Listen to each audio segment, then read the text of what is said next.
O saan mo ilagay yung kahoy ipaw? Maganda yan gawing gatong eh. No? Doon na lang sa gildo. Ha? Sa kotse. Naku, matamaan yung kotse ko. Dito lang paaba. Diyan no, pag ano mo na lang konti dyan no. Para di matabakan ng basura.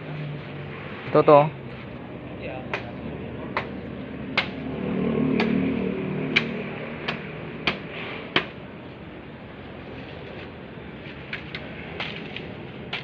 Yan, dandahan. Ayan dyan no. Yan. Kain kahoy eh. Para di manuhin ng mga bote. Tambakan ng mabuti.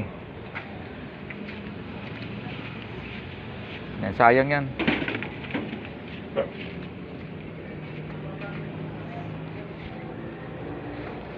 Kailangan kahoy. Kung may oras ako niyan, gagawin ko upuan yan eh. Yan, maliliit.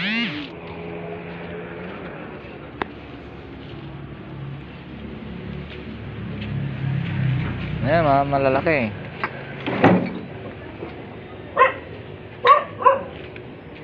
Lagyan mo lang ng daanan doon para sa aso. Diyan oh, yan. Isalansan mo ng maigi.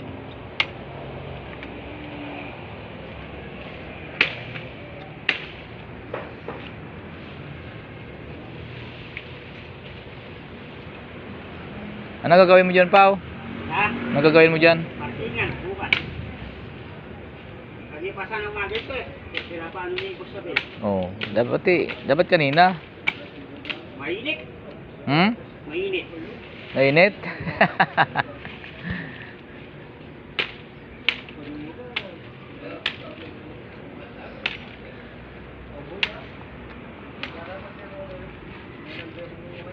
Hindi daw sandal, parking. Ha? Safety daw sa loob, sandal. Saan? Sa loob, Magkano?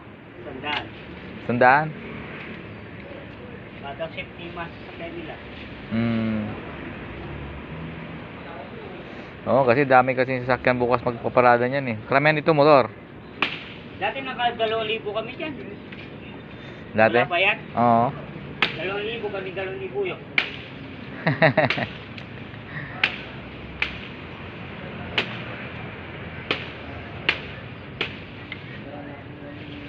Oo, kasi puno yung bukas eh.